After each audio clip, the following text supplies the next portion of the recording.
Nous sommes dans les souterrains de la Tour de Londres au XVIe siècle. Les Anglais vont exécuter un amant de leur reine, Marie Tudor. Il y a des restes d'anciennes peintures. On entre d'emblée dans le mystère, la métaphore et la magie, alchimie complexe et délicate mise au point.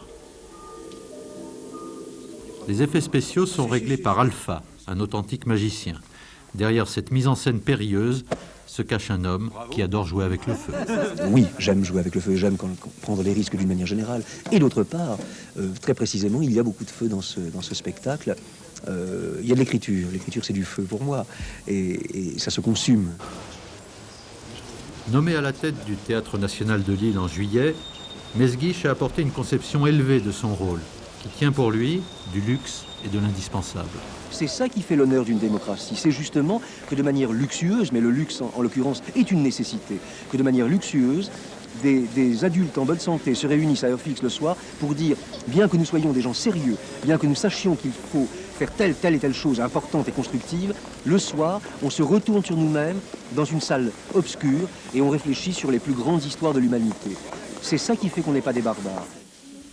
Alors, pas question de lésiner sur les moyens, comme les colombes dressées qui savent faire le mort et ressusciter, ou sur les décors.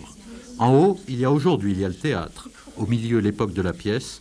En bas, les couloirs obscurs du passé, les significations cachées et les âmes tourmentées. Grand Dieu, voilà le malheureux qui sort.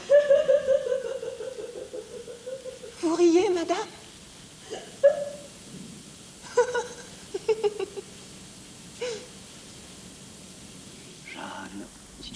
Le texte de Victor Hugo oppose deux femmes amoureuses, Marie Tudor et Jeanne, sa concurrente.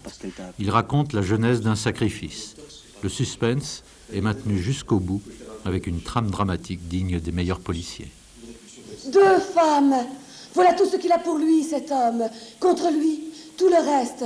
Toute une cité, tout un peuple, tout un monde. Lutte inégale de l'amour contre la haine.